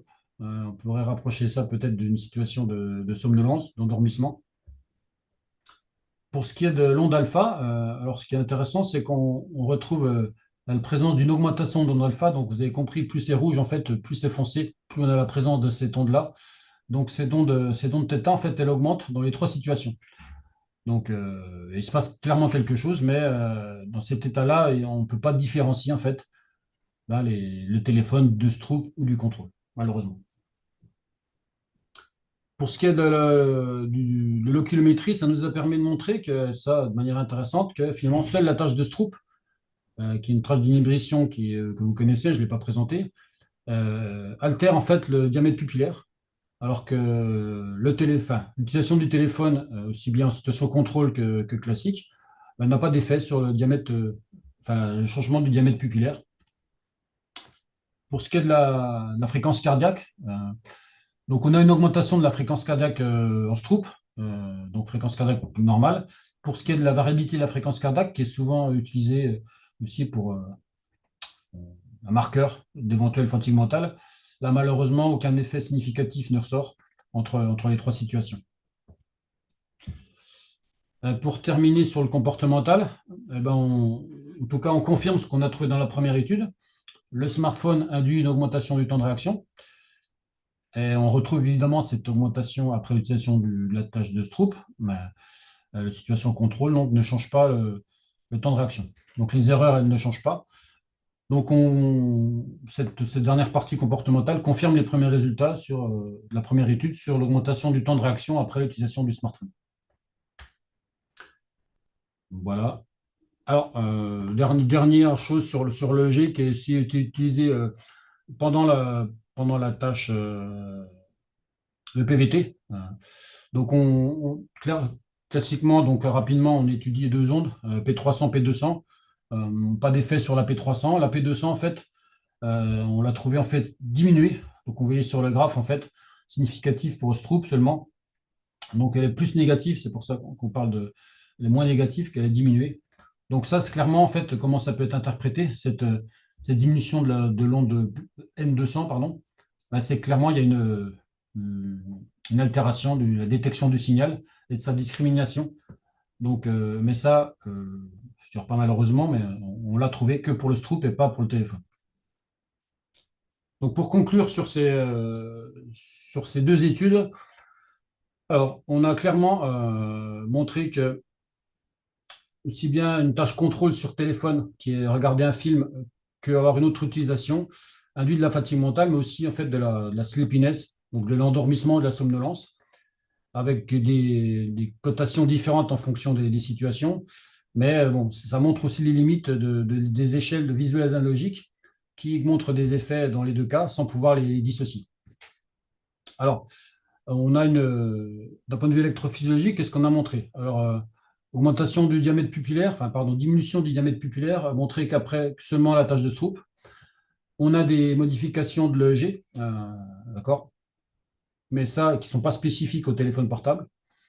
Et on a une augmentation des activités des ondes θ, mais seulement pendant le documentaire. Bon, ce qui est un reflet finalement certainement de l'endormissement, de la somnolence. Et on a mis aussi en évidence des modifications de l'onde N200, mais seulement pour la tâche de Stroop. Donc là encore, ça montre que le téléphone portable n'a pas autant d'effet qu'une tâche fatigante mentalement classique. Alors, s'il faut retenir quelque chose, c'est que bon, l'utilisation chronique du téléphone, ça peut avoir des effets sur la performance cognitive et physique. Ça a été montré, je l'ai présenté en introduction. La simple présence du téléphone portable à côté de soi peut aussi influencer nos performances, ça c'est important. L'utilisation aiguë de 30 à 45 minutes peut altérer les performances physiques. Nous, la nouveauté, elle intervient au niveau du point 3. Donc, cette utilisation aiguë peut altérer les performances cognitives, en particulier ce qui est relatif à l'attention et l'inhibition. Il n'y a pas vraiment de marqueurs qui pointent clairement une fatigue mentale spécifique à l'utilisation du téléphone portable. Et clairement, on peut dire que différentes... ces effets-là sont peut-être pas dus en fait à la fatigue mentale telle qu'on l'a définie, mais à d'autres phénomènes qui sont liés peut-être à une fatigue visuelle, par exemple, ou d'autres explications qui demandent plus d'approfondissement. Je crois que j'en ai terminé là. Oui, merci. Donc, je remercie mes collaborateurs pour ces travaux. Et, bon, il y a une troisième étude dont je n'ai pas trop parlé encore, c'est qu'on a aussi testé l'effet du téléphone portable sur l'excitabilité corticospinale avec la TMS. Sans trop de succès d'ailleurs. Donc voilà, les effets ne sont pas si marqués qu'on pouvait s'y attendre, hein. Mais on retrouve en tout cas dans cette dernière étude dont je n'ai pas présenté, des effets clairement sur le temps de réaction. Ça, c'est quelque chose qui ressort bien. Merci. Merci beaucoup, Romal, pour cette présentation très, très instructive. Et il y a une première question sur le chat. Quel type de questions posez-vous pour compléter l'échelle visuelle analogique lorsqu'elle est utilisée, pour mesurer la fatigue mentale? Alors, elle est simple, hein. Donc, bon, on explique au sujet ce qu'on entend par fatigue mentale, hein. Et après, donc, il a une échelle visuelle analogique classique qui fait 10 cm, où on a seulement les deux extrêmes, pas de fatigue mentale du tout, et extrêmement fatigué. Et évidemment, il n'y a pas de marque incrémentale, d'accord? On laisse l'échelle visuelle analogique vierge entre 0 et 10. Pas que le sujet mémorise ce qu'il aurait pu mettre avant, le comparer par rapport à la réponse qu'il a après. Alors peut-être, Romuald, précise comment tu définis la fatigue mentale auprès du participant. Je pense que c'est ça Après, la on question, l'a à mon défini avis. comme une sensation en fait, voilà, d'épuisement. C'est essentiellement ça sur lequel on insiste. Même si on a défini hein, l'état psychophysiologique, psychobiologique, ça ne donne pas beaucoup de choses, d'informations au sujet. Mais voilà, c'est cette sensation d'épuisement qu'il a de ses ressources mentales quand on l'interroge. Ok. Alors, Si je peux Ouais. juste rajouter un truc très rapide, en fait, Romuald, pour mettre l'emphase sur ce que Romuald vient de dire, ce qu'on fait très attention, c'est de s'assurer de ne pas utiliser des mots incompréhensibles par les participants. Et on s'assure, exactement comme étape psychobiologique, pour quelqu'un qui viendrait au laboratoire, ça ne serait pas compréhensible. On s'assure de bien mettre l'emphase sur ce sentiment d'épuisement et de manque d'énergie. Mais on s'assure réellement que, et même chose, dans les séances de familiarisation, les participants ont l'occasion de poser des questions s'ils ont des questions sur le construit par rapport à ça. Donc on utilise une échelle validée et qui est utilisée dans la littérature, en psycho également. merci de cette précision, Benjamin. Est-ce qu'il y a d'autres questions? Sachant que je précise que Romuald devra nous quitter dans une dizaine de minutes, donc il Ouais. ne sera pas là sur les échanges à la fin. Mm. Donc profitez de sa présence. Alors, Autria, tu peux y aller. Oui, merci.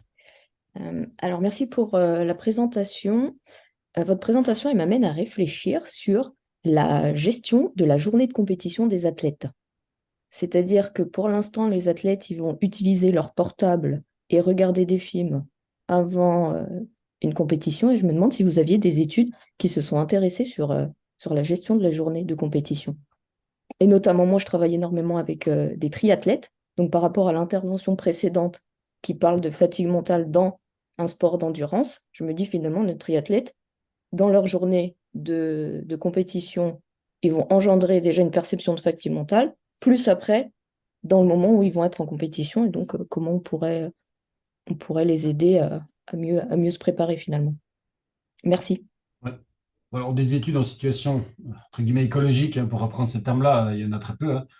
Alors là, les recommandations, elles sont un peu évidentes par rapport à ce qu'on connaît maintenant de la littérature, hein. C'est-à-dire que clairement, on pourrait déjà remonter presque 45 minutes avant le départ de la compétition, il faudrait arrêter son smartphone, hein. Il faut, enfin, même l'éloigner de soi, hein. Alors, je sais bien que certains triathlètes le regardent encore dans le parc à vélo, etc. Mais clairement, il faudrait leur faire comprendre que voilà, que ça peut être négatif. Surtout, voilà, il suffit qu'ils aient, je ne sais pas moi, des sentiments liés à l'inhibition. On avait déjà parlé dans certaines études, hein. S'ils sont disputés avec leurs copines, s'ils ont voilà, des choses qui ne devraient pas les détourner en fait de leur objectif pendant l'heure précédente, hein. Après, s'ils utilisent ça le matin avec la course et l'après-midi, bon, effectivement, on récupère de la fatigue mentale. Mais faudrait que clairement ils prennent cette habitude aussi à l'entraînement, hein. C'est-à-dire quand ils arrivent à l'entraînement, eh ben, ils stoppent pas 5 minutes avant, mais qu'ils arrêtent l'utilisation du leur téléphone, je dirais une demi-heure avant. Ben, ça, c'est des recommandations qui font suite à du bon sens, hein. On n'a pas vraiment de preuves scientifiques, quoi qu'on si on en a, mais c'est plus du bon sens finalement. C'est une utilisation, on va dire, intelligente. Je n'ai pas répondu, mais c'est compliqué, hein, la question. Je me permets d'interagir. Vas-y. Donc finalement, si les athlètes ils utilisent quand même leur portable ou regardent un film le matin, mais que la course c'est l'après-midi, ça, là, ils vont récupérer de la fatigue mentale, ça aura moins d'impact. Bon, alors, la récupération de la fatigue mentale, ça a déjà été étudié, hein, mais on sait qu'il y a des effets comme des fois qui perdurent, hein, jusqu'à 1 heure. Bah, après, au-delà d'1 heure, en général, bon, il n'y a pas d'études qui ont regardé les effets au-delà d'1 heure, hein. Je ne pense pas que je me trompe. Mais en plus, si c'est un film, bon, c'est différent que s'ils ont un engagement avec des jeux vidéo ou des réseaux sociaux par excès, quoi. Donc non, il ne faut pas interdire le téléphone toute la journée. Je ne pense pas qu'on en est là, hein. Enfin, après, c'est plus une habitude qu'il faut leur faire prendre, hein, mais on ne va pas les Merci. interdire, ça va les frustrer. Et du coup, ils auront envie de regarder. Donc, mais peut-être là, au moins, comme je disais, 1 heure avant, faut qu'ils laissent ça dans leur sac, puis ils les donnent à l'entraîneur, quoi.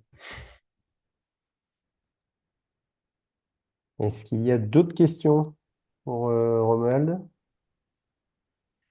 Allez-y, profitez-en, entre guillemets, avant qu'il nous quitte. Non, c'est bon? Marc, peut-être moi, j'en ai une. Vas-y, Giorgio, vas-y. Est-ce que vos réseaux... Car j'aime bien la phrase qu'il a dit au départ, c'est-à-dire que maintenant, on est tous habitués à utiliser du smartphone. C'est rare de trouver des personnes qui ne l'utilisent pas. Est-ce que ça peut avoir un... Les sujets de votre étude, c'était avec des utilisateurs quand même chroniques, c'était ça? Enfin, Alors non, enfin, chronique. Non. Alors, chronique, effectivement, je veux dire, je vois où tu veux en venir, et c'est une très bonne remarque qui maintenant de plus en plus rentre en considération, c'est-à-dire quel était le niveau d'utilisation de téléphone des sujets. Est-ce que dans la vie de tous les jours, ils utilisaient 30 minutes, 1 heure, 3 heures par jour?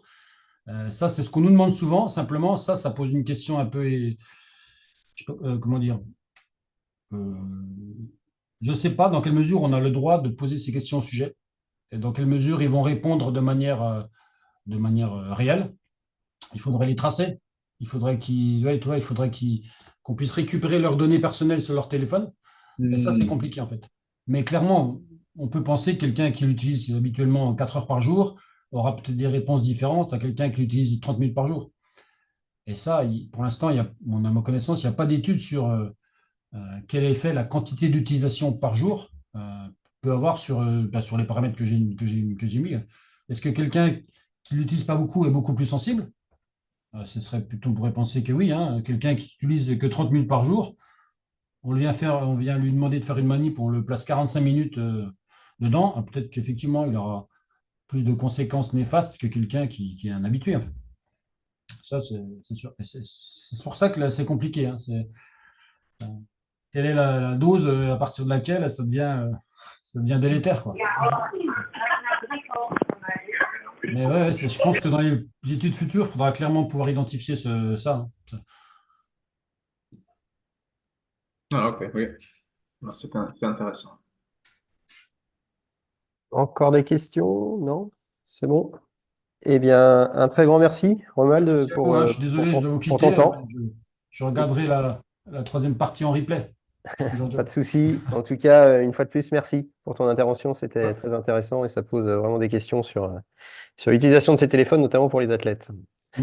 On va passer maintenant à la troisième présentation, qui va être une présentation majoritairement faite par Giorgio Varesco, qui, je le rappelle, était le post-doctorant sur le projet Train Your Brain, qui, comme vous l'a dit Julie tout à l'heure, est le projet associé à un PPR sport de très, très haute performance, qui associait plusieurs laboratoires, notamment l'Université de Lyon, de Brest, de Montréal avec Benjamin, Nantes, qui était porteuse de ce projet, l'Université de Paris également, Nanterre, et la Fédération française d'escrime. Et là, on va vous présenter une partie du projet qui était associée justement à la fatigue qui est induite par une compétition d'escrime, et également comment on peut essayer de minimiser cette fatigue par un entraînement en endurance mentale. Donc, Giorgio là, va vous présenter notamment deux des principales études qu'on a menées sur cette thématique, sur ce projet Train Your Brain. C'est parti, Giorgio, je te laisse la main. Oui. Donc, bonjour à tous. Ok, alors on part tout de suite, car sinon on n'aura pas le temps. Est-ce que ça marche? Parfait. Vous voyez le pointeur? Non. Ok, alors, j'arrive tout de suite. Voilà, bon. Parfait. Alors, on parle d'escrime. Quelques mots sur... On sait bien étendre mon micro. Merci. Donc, en escrime, on a trois disciplines, épée, fleuret et sabre, qui en ont chacune a des caractéristiques propres à la discipline, mais en moyenne, une compétition d'escrime a une durée de 9 heures, dont les 10-15% est dédié au combat, avec des combats de la durée de 15 minutes, et séparés par 15 jusqu'à 180 minutes de pause entre les matchs, ça dépend de la phase de la compétition. Les matchs sont caractérisés par des efforts intermittents, dont les rapports combat-pause, ça peut aller des 1 sur 1 à 1 sur 5, ça dépend bien sûr de la discipline et du niveau. Et pour faire simple, c'est un sport extrêmement technique. Donc, dans la première partie de ces projets, on s'est intéressé à caractériser la fatigue en escrime, car il n'y avait pas trop des études qui ont utilisé une approche comme disait Ben, multidisciplinaire. Et pour faire cela, on a mis en place une compétition simulée qui présente plusieurs avantages par rapport à une vraie compétition. Par exemple, carrément, la compétition simulée, ça nous permet de faire des mesures quand on veut dans la situation plus standardisation. Donc, les compétitions simulées qu'on a mis en place, c'était des compétitions de 5 matchs avec une phase d'élimination qui simulait la phase d'élimination directe sur 29 athlètes de la Fédération française. Voilà quelques photos de journées de test. Et notre hypothèse, c'était que s'il y a une fatigue qui peut altérer la performance, et là, ça sera dû plutôt à des facteurs liés à la fatigue cognitive plutôt qu'à des facteurs neuromusculaires. Donc, je passe directement au résultat, car il faut passer vite au Brain Endurance Training. Ce qu'on a obtenu, c'est que les altérations au niveau neuromusculaire étaient quand même modérées, pas pas trop élevée, pas trop importante. Sur la perte en force max, c'est une perte de 6,5% de 17, presque 20 Nm. Du coup, ça, on peut mettre en question l'importance de l'influence de cette perte sur la performance en escrime. Par contre, en termes de force rapide, il y avait une perte de 10%, du coup 100 Nm par seconde. Et ça, c'est l'équivalent d'un autre truc qu'on a mené sur 30 minutes des courses en descente. Du coup, ça, on a l'hypothèse que oui, la perte en force rapide, ça aurait pu altérer la performance. Euh, Par contre, les altérations étaient assez basses et on a lié ça à une bonne tolérance aux exigences physiques de la compétition chez les athlètes, car ils étaient des athlètes haut niveau, donc extrêmement entraînés sur le côté physique. Par rapport sur le côté mental, on a noté que les combats étaient perçus comme exigeants du point de vue physique et mental. Et on a noté aussi une augmentation de la fatigue perçue au cours de la compétition, de l'effort perçu et aussi de l'exigence mentale.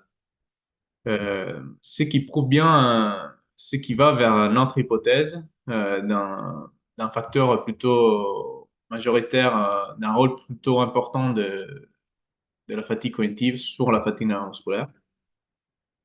Je passais assez rapidement. Je suis content, vous pouvez poser des questions là-dessus. Et il y a aussi l'article qui est en open access à lire si ça vous intéresse.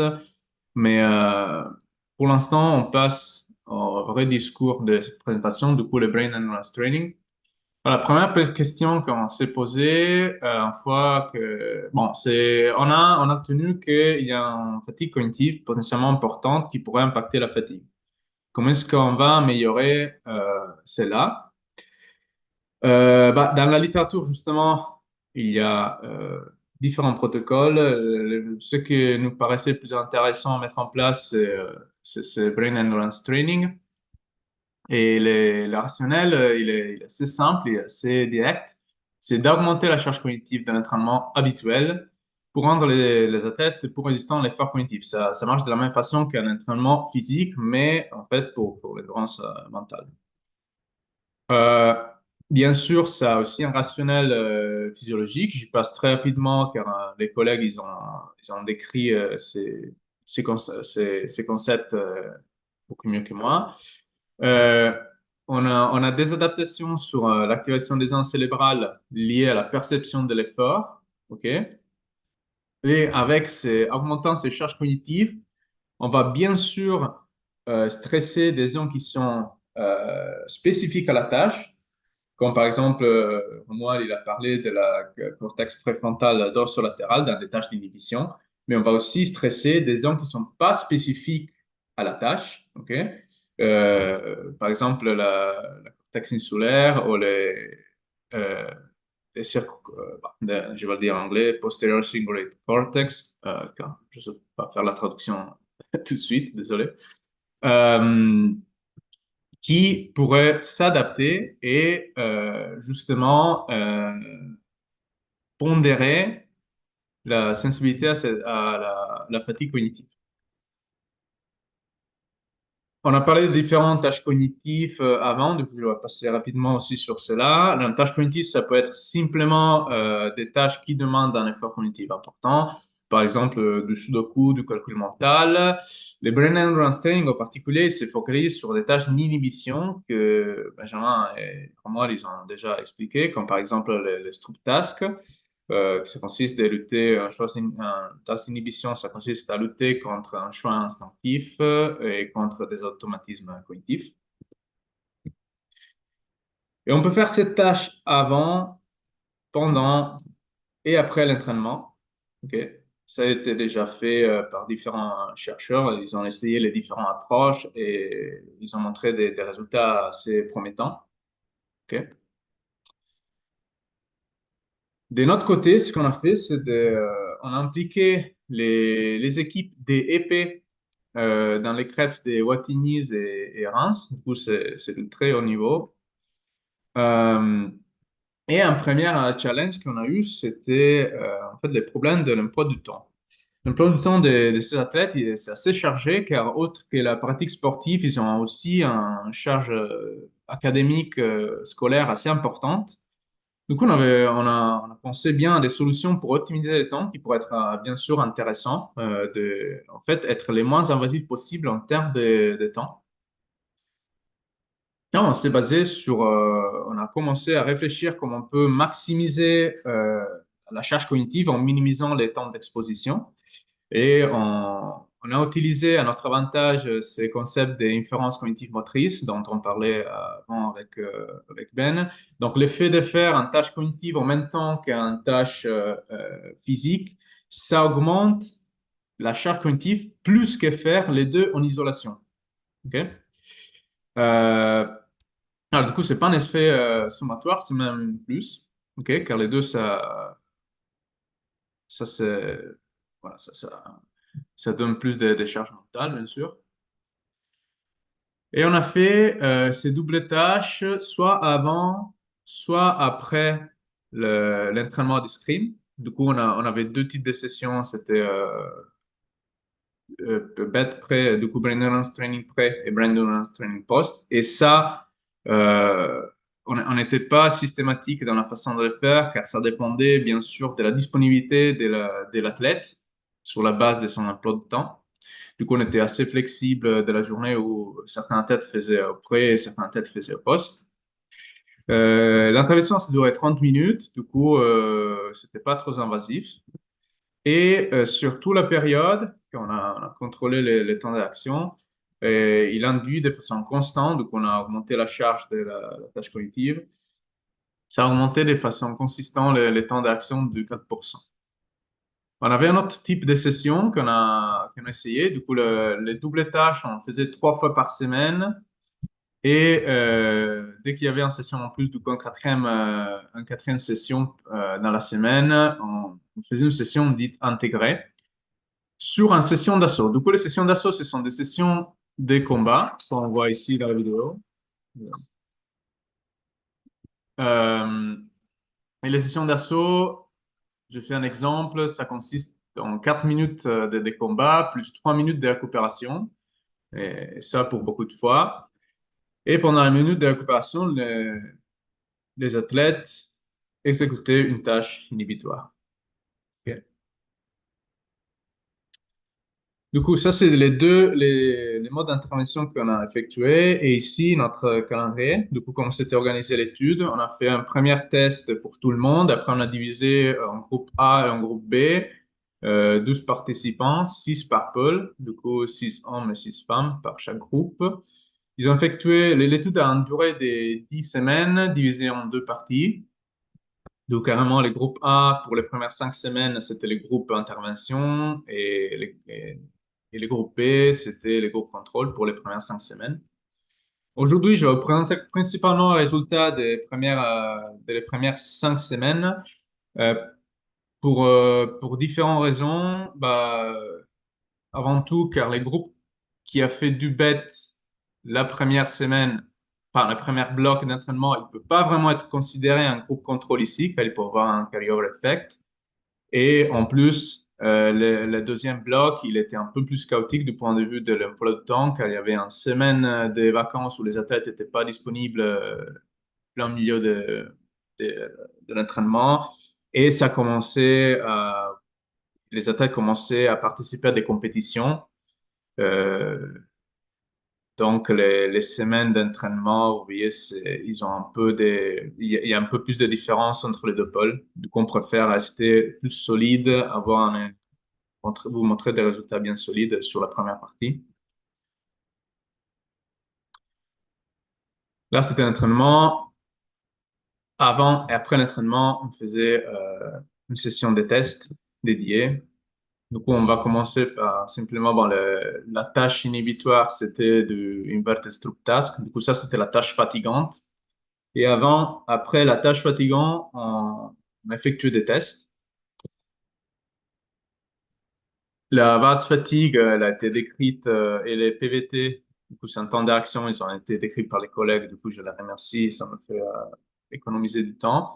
Mais par contre, les tests escrime, voilà, on voulait tester de façon un peu plus écologique la performance en escrime. Du coup, on a construit un petit test qui consistait de 3 navettes sur 2 mètres, plus un attaque à la cible.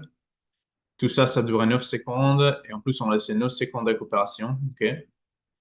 Tout ça pour 3 minutes. Après, il y avait une minute de récupération. Et voilà. Et on faisait 3 fois 3 minutes de test. Pour un total de 30 cibles à toucher. Et les outcomes, c'était sur le temps d'exécution de l'attaque et le nombre de cibles touchées. Ça marche pas, oui. Pour les résultats, je vais commencer par les principaux résultats qui ont une observation qu'on a fait sur les tests qu'on a effectués avant la tâche fatigante. Du coup, ça, c'était auprès. Et c'est que, en effet, les groupes intervention, les groupes qui ont fait du Brain Endurance Training montraient euh, une, euh, une augmentation du temps de réaction par rapport à avant de commencer l'entraînement. OK? Du coup, ça, c'est avant l'entraînement. Ça, c'est après l'entraînement.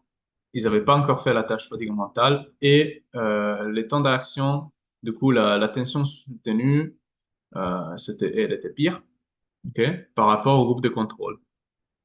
Du coup, ça pourrait nous indiquer une accumulation chronique de la charge mentale due au entraînement de fatigue, au beta endurance training. Comment expliquer ça? Ça pourrait être la période chargée d'entraînement, car c'était en pre-season. Du coup, ils avaient une charge cognitive assez importante, plus la charge académique, plus les brain endurance training. Et on s'est dit, peut-être c'était trop dans les groupes d'intervention. Voilà. Par rapport aux résultats qu'on a obtenus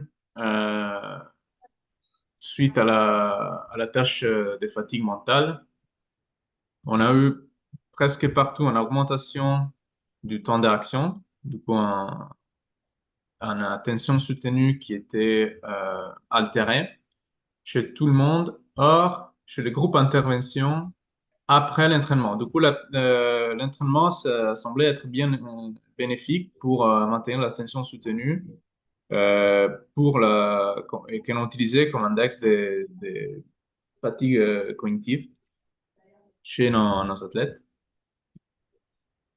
Et ça, c'est un résultat qu'on observe aussi dans la littérature précédente sur des sports open skills. Du coup, c'est carrément un bien effet du brain endurance training. Ça, c'est assez intéressant. Là, ça, c'est donné objectif. Si on passe aux échelles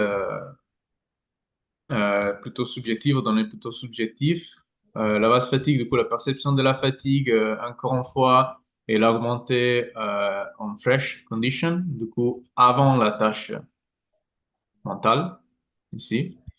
Ce qui nous, encore une fois, ça nous confirme un peu l'effet qu'il y avait une accumulation de la charge mentale. Et les caractéristiques du Stroop Task, du coup, comment la tâche fatigante mentale était perçue. Voilà, ici, vous voyez les patterns chromatiques, ça ne montre pas vraiment des gros changements vraiment interprétables. Okay? Du coup, il n'y avait pas vraiment un effet du brain endurance training sur la perception de la tâche cognitive.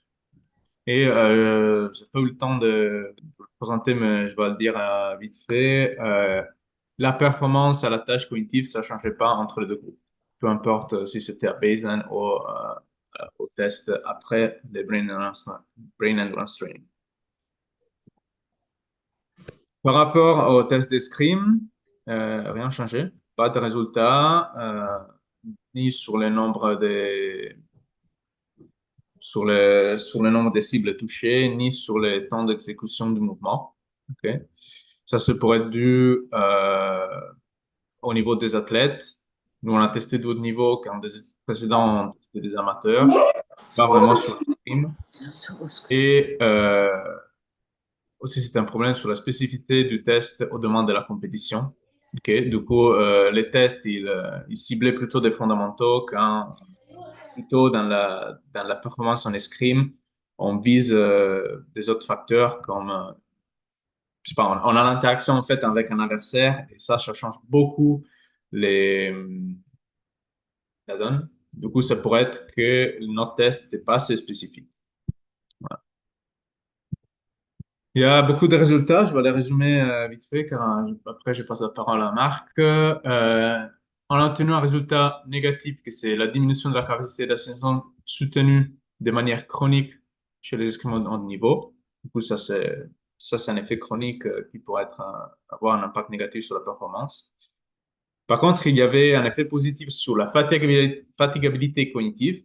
Ok, il y avait une moindre détérioration de la capacité d'attention soutenue, et ça, c'est un fait assez positif de l'entraînement. Et il n'y avait pas vraiment d'effet du Brain Endurance Training sur notre test, du coup, sur la performance fondamentaux de screen. Ça, ce sont les résultats objectifs de, de notre étude. Marc, je te laisse la parole. Je Ouais, passe à la diapo suivante. merci Marc Giorgio. va vous parler des applications pratiques. Ouais, je veux bien que tu fasses passer toute la dia, s'il te plaît. Euh, avec, voilà. Ouais. Merci. Alors, oui, je vais parler un peu des applications pratiques. Effectivement, lorsqu'on regarde nos résultats objectifs, on a l'impression que le BET n'a pas eu énormément d'effets. Et pour autant, faut quand même remettre dans le contexte, on était sur une population de très haut niveau, avec une taille d'échantillon qui était relativement faible. Quand je dis du très haut niveau, on était sur les équipes de France U17, U20 en escrime. Donc, c'est des jeunes là qui, pour certains, vont aller faire la Coupe du Monde, enfin les championnats du monde là dans quelques jours maintenant. Et donc c'est des populations extrêmement spécifiques. Et si on regarde un peu plus, alors quand on regarde l'effet groupe, effectivement, statistiquement, il y a pas de choses enfin, il y a peu de choses qui sortent pour la bonne et simple raison, d'une part de la taille d'échantillon faible et puis qu'on a un petit peu de variabilité sur ces individus-là. Mais quand on regarde d'un point de vue un peu plus qualitatif et au niveau individuel, eh bien on a quand même des résultats qui sont extrêmement intéressants pour certains athlètes, avec des vrais effets du BET sur une diminution de la perception d'effort lorsqu'ils font la tâche. Mais par contre, effectivement, ça ne sort pas pour l'ensemble du groupe. Ce qui nous pose question et ce qui nous questionne sur notamment le fait de la durée de l'intervention qui était peut-être un peu courte pour obtenir des effets globaux sur cette population qui est déjà très entraînée et dont on sait qu'elle est sûrement un peu plus résistante déjà à la fatigue mentale. Et également sur le moment de la saison à laquelle on pourrait proposer ce type d'intervention. Je veux bien que tu passes sur la dia d'après, Giorgio, s'il te plaît. Alors pour conclure, on ne peut pas dire que le BET, ça soit une solution miracle. Et comme toute méthode d'entraînement et qui s'intéresse au haut niveau, je ne pense pas qu'il y ait de méthode d'entraînement miracle.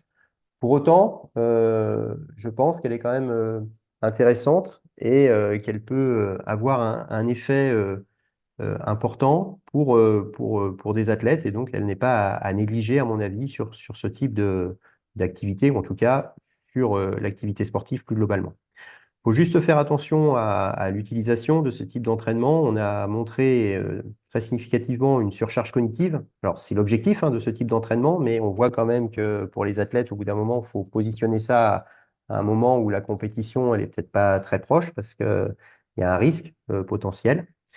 Et également adapter ça peut-être à la charge académique. Là, on était sur des U17, U20, donc des jeunes qui avaient entre 16 et 20 ans, pour faire simple, et qui étaient scolarisés soit au lycée, soit à l'université. Et effectivement, je pense que la charge scolaire plus l'entraînement était sûrement peut-être trop pour eux. Et il y a sûrement quelque chose à adapter par rapport à ça. On vous remercie avec Giorgio de votre attention et on est prêt à répondre à vos questions. Et puis dans un second temps, on passera également aux questions plus globales sur l'ensemble des présentations. Si vous avez de nouveau des questions pour Benjamin, n'hésitez pas. On vous écoute. Alors, comme la dernière fois, vous pouvez prendre lever la main, prendre la parole ou par le chat.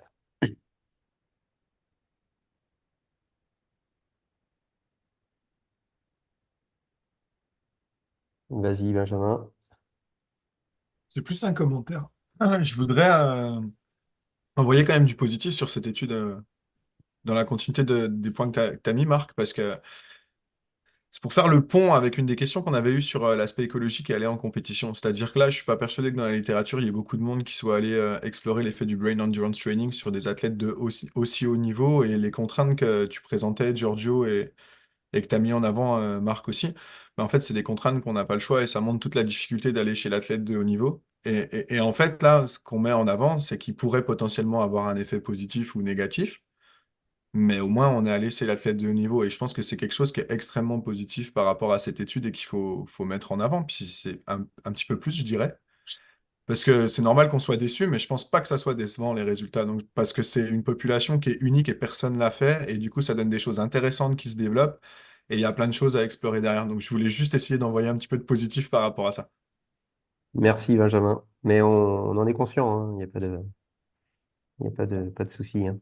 On est plutôt content de nos résultats. Est-ce qu'il y a d'autres questions? Une fois de plus, hein, vous pouvez aller sur des questions sur l'ensemble des interventions. Alors, même si Romuald nous a quittés, mais si vous avez de nouvelles questions pour Benjamin, n'hésitez pas. Plus large sur fatigue mentale, pas forcément ce que vous avez lu, n'hésitez pas, on est disponible. Oui, Autria. Oui, merci. Merci pour l'intervention. Euh, Est-ce que après vos discussions et les réflexions, là, ce qui me vient, c'est par rapport à peut-être à la surcharge cognitive. Est-ce que réduire l'intervention sur seulement de la pratique intégrée, ça pourrait être suffisamment en associant une plus grande temporalité pour travailler sur l'endurance? Ou ça vous semble pas suffisant? Alors, les séances intégrées étaient très appréciées des athlètes. Après, nous, on était obligés, on s'est placé dans un contexte scientifique. Donc, on avait besoin de contrôler fortement ce qu'on induisait aux athlètes. Donc, c'est pourquoi on a fait les séances vélo avec charge cognitive parce qu'on savait très bien en termes de vélo ce qu'ils allaient produire, enfin, physiquement notamment. Et puis, on savait la charge cognitive aussi qu'on allait leur induire. Ce qui était moins simple à contrôler sur les séances intégrées. Pour autant, les séances intégrées, comme je vous l'ai indiqué, elles étaient très appréciées des athlètes. Les athlètes ont trouvé un intérêt et d'ailleurs, suite à ça, les entraîneurs des pôles France ont décidé de continuer le travail et de continuer à faire ce type de séance parce qu'ils ont vraiment trouvé eux aussi des effets relativement bénéfiques. Euh, Nous, dans le contexte dans lequel on était là, et pour des besoins un peu scientifiques, on a souhaité contrôler un peu plus nos séances. Mais on pense qu'il y a un vrai intérêt à faire ces séances intégrées. Et c'est pourquoi aussi on en a quand même testé une ou deux, enfin on en a testé quelques-unes, parce qu'on pensait que enfin, c'est ce vers quoi on voudrait tendre en fait pour les athlètes. Notamment ces athlètes qui sont pas sur des activités cycliques. Faire du vélo pour un escrimeur, ça n'a pas obligatoirement trop de sens. Euh, Même si c'est pas complètement dénué de sens par rapport à la charge qu'ils ont d'entraînement. Mais pour autant, c'est pas obligatoirement ce qu'il y a de plus pertinent. Pour des triathlètes, là, pour le coup, ça serait nettement plus pertinent. Donc voilà, on voulait proposer ce type de séance intégrée. On était très satisfait de ce qu'on a fait et notamment du retour des athlètes. Et je pense que c'est une vraie piste à creuser, effectivement. Je ne sais pas si j'ai répondu à ta question, mais... Oui, très bien. Puis j'ai bien compris le côté aussi protocolaire, qui finalement, moi, dans ma pratique, j'en aurais pas besoin. Donc, plus Oui, bien aller sûr, bien sûr. directement sur l'utilisation de l'entraînement à l'endurance sur de la pratique intégrée, ça pourrait être intéressant. Et là, par contre, euh, Benjamin pourra confirmer, mais les premières études qui ont été faites sur le BET ont été faites plutôt sur des sports d'endurance et elles ont montré des vrais effets, hein, avec un principe de double tâche où il faisait un entraînement en vélo avec exactement ce qu'on a fait, hein, mais c'est des personnes spécialisées d'endurance.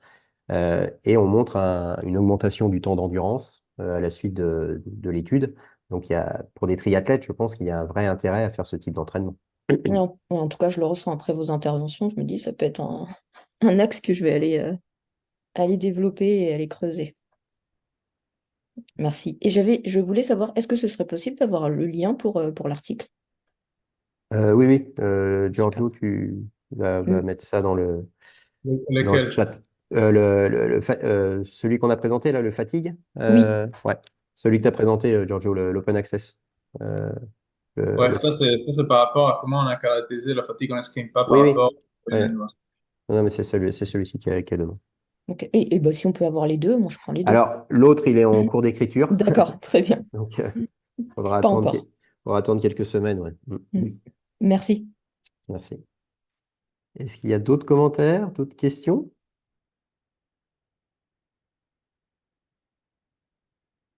Non? Euh, eh bien, s'il y a pas d'autres commentaires, je vais vraiment vous remercier pour votre participation à ce webinaire.